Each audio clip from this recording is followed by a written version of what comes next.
जी बिश्नोई आए और अपने विचार रखें। कमलेश जी बिश्नोई। सभी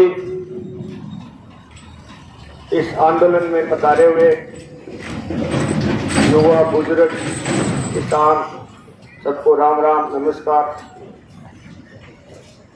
आज सर छोटू राम जी की जयंती है। मैंने अभी अभी देखा 1-2 सेकंड पहले कि उनका जीवन काल 1881 से 1945 तक रहा, लेकिन वो अपने काम से इतने महान हो गए हैं कि आज उनका हर मंच से नाम लिया जा रहा है। शायद वो देश आजाद होने से 2 साल पहले और आगे। उनके बारे में अभी आपको बताया, तो उनकी सादगी, ईमानदारी और किसान के प्रति समर्पित भाव था और किसान से जुड़े हुए थे, तो उनको आज महान आदमी को याद किया जा रहा है। उन जैसे काफी महान हुए, जैसे चौधरी चरण सिंह थे, लाल बहादुर शास्त्री थे। ये भी वो नाम है कि जिन्होंने किसान का सर ऊंचा उठाया। सर छोटू राम के बारे में घटनाएं आपको बताई। मैं चौधरी चरण सिंह के बारे में बताता हूँ कि उनका एक बार मैंने एक फेसबुक पे देखा कि उनका एक बेल खो गया था, तो वो थाने में चले गए बिना सिक्योरिटी के। तो वो थानेदार उनकी एप्लीकेशन नहीं ले रहा था कि यार एक बेल के लिए क्यों टाइम खराब करता है मेरा, चल यहाँ कोई ढूंढ ले, ये कर ले। वो काफी देर तक बहस करते रहे, फिर थाने के बाद जाके धरने पे बैठ गए। वो उस समय प्रधानमंत्री थे देश के, सिक्योरिटी नहीं थी उनके साथ। उन्होंने महसूस नहीं होने दिया थानेदार को और कहे मैं ये किसान आया हूँ। तो फिर एक उसने आदमी कहा मेरी एप्लीकेशन दिलवा दे यार इसको। तो उन्होंने कहा एप्लीकेशन लिखो। तो उन्होंने एप्लीकेशन लिख के जेब में से मोहर निकाल के, मोहर लगा के, साइन करके और वो दी। तो थाने में हड़कंप मच गया। स्टैंप थी प्रधानमंत्री भारत सरकार, और वो बेल की एप्लीकेशन सिंपल हालत में देने गया। यानी कि उनकी सादगी थी।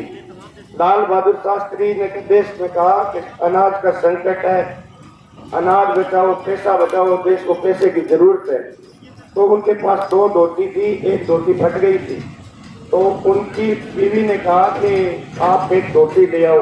उन्होंने कहा मैं लोगों को मंच से कहता हूँ कि आप पैसा बचाओ और मैं नहीं धोती ले आऊंगा, तुम इसके टाका टूका लगा के ठीक ठाक कर दे मेरी, और मेरा काम चल जाएगा।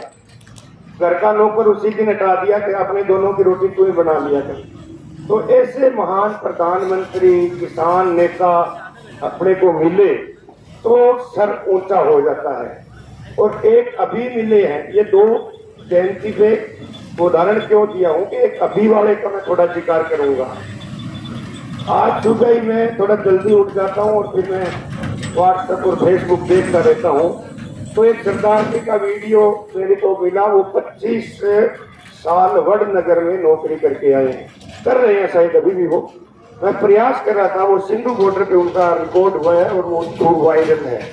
और बड़ा जोरदार उन्होंने नॉलेज की बात बताई है कि ये जो कहते हैं कि मैं वडनगर रेलवे स्टेशन पर मैंने चाय बेची है, तो ये वहाँ रहते थे, इनके गांव के लोगों के साथ मैंने 25 साल नौकरी की है उस सरदार जी ने। और वो क्या बताते हैं कि उस समय वहाँ रेलवे स्टेशन नहीं था। जब ये चाय बेचने की बात करते हैं तो वहाँ रेलवे स्टेशन नहीं था, वहाँ रेलवे लाइनें बिछ रही थी, रेलवे लाइनें बिछ रही थी।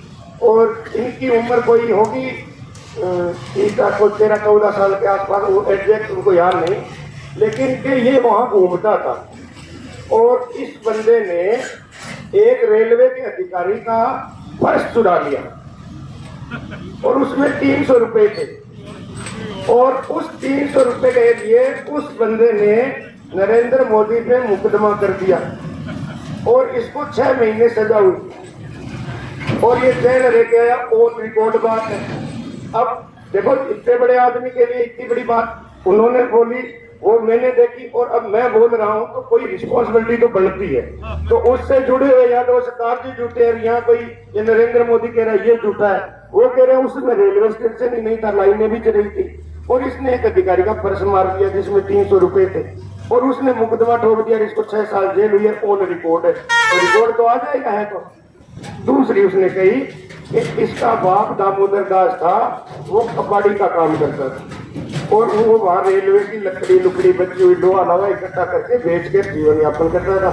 उससे उस बंदे के पास थोड़े पैसे इकट्ठे हो गए, तो उस पैसे से उस दामोदर दास ने घर में सोना खरीद लिया। समझ रहे हो मेरा कि उस कबाड़ी के पास 4 पैसे आए तो उसने सोना खरीद लिया और घर में रख लिया। तो इस बंदे ने क्या किया, उस समय तक इसकी शादी हो चुकी थी, 17-18 साल की में इसके टाइम से शादी हो गई थी। तो इसने वो सोना चुरा के भाग गया। सोना चुरा के भाग गया। जब घर पता चला तो इसके बाप को हार्ट अटैक आ गया और लकवा हो गया और उसकी मौत 8 महीने बाद हुई है उस हादसे के। लेकिन 8 महीने के बाद जो इसके तीसरे 3-4 भाई और है ना, उसने इनके ऊपर मुकदमा कर दिया कि आपकी इस हरकत की वजह से हमारा बाप मर गया, और इस डर की वजह से ये घर नहीं गया।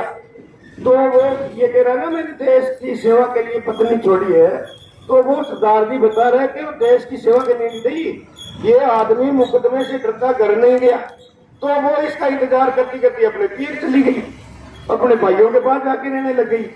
और वो मुकदमा 1996 में जब अटल बिहारी की सरकार आई, तब वो अटल जी ने मुकदमा खारिज करवाया और ये घर डरता नहीं गया। ये आरएसएस के दफ्तरों में चक्कर काटने लग गया और फिर प्रचारक बुजुर्ग बन गया और फिर इसको कोई लाइन मिल गई।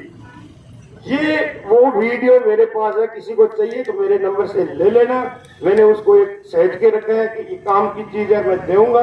और वो आदमी कहता है कि कोई अगर मेरे वार्ड में झूठ है तो वो उन थानों में FIR भी पड़ी है, कोर्ट ने फैसला दिया वो भी पड़ा है, जिस कोर्ट में 1996 तक मुकदमा चला वो भी पड़ा है। और झूठा है तो वो खुद का नाम बता रहा है कि मेरे साथ आके चैलेंज कर लो। ये प्रधानमंत्री है, एक वो प्रधानमंत्री थे जो धोती नहीं लाए। और कल एक और मैंने इनके बारे में रोचक देखा कि एक 100 लोड के बेटे हैं इटालियन, जिसकी कीमत है 2 लाख रुपए, और चश्मा पहनते हैं, ये है इनका 2.5-3 लाख रुपए का। घड़ी पहनते हैं, ये भी 5 लाख से कम नहीं है, 50-60 हजार का जूता पहनता है। और इसका कोट बिका था, वो कोट नीरव मोदी ने खरीदा था, 10 करोड़ के आसपास खरीदा था शायद। तो ये देशभक्त, ये इनका जहां से चले थे वडनगर से, चाय का उदाहरण देते हैं, रेलवे स्टेशन था ही नहीं, रेल चलती नहीं थी, किसको पिलाई और पर्स मार लिया, घर का सोना चुरा लिया और मुकदमे चले हैं। मैं उस बंदे का कॉन्टेक्ट नंबर ले रहा हूँ और वो कहे मैंने 25 साल वहां नौकरी करके आया हूँ, कोई आदमी मेरे को झूठा साबित कर दे तो आओ मेरे साथ। धन्यवाद, थैंक यू वेरी मच।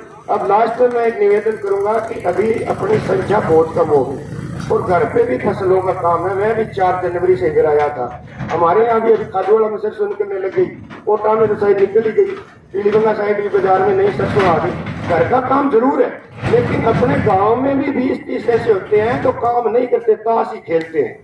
वो गांव की एक जगह होती है, उस जगह पे चौराहे पे वो गांव में गुआड़ गुड़ कहते हैं, तो उनको कहो ताश यहाँ के खेल ले। अब ऐसे मंचों पे इतनी संख्या में अपन बैठे हैं तो ये बात ठीक नहीं है। अभी हमें वो जिम्मेवारी दी है कि ये जो टेंट है, ये टेंट भी अभी गर्मी मौसम आ गया, छोटे टेंट थे तो अंदर बैठना मुश्किल हो गया। तो ये सारे टेंट भी 2 भाई है, अपने अपने सामान लेके और इनको ऊंचा उठा के थोड़ा हवादार बनाओ कि दिन में अपन बैठ नहीं सकते।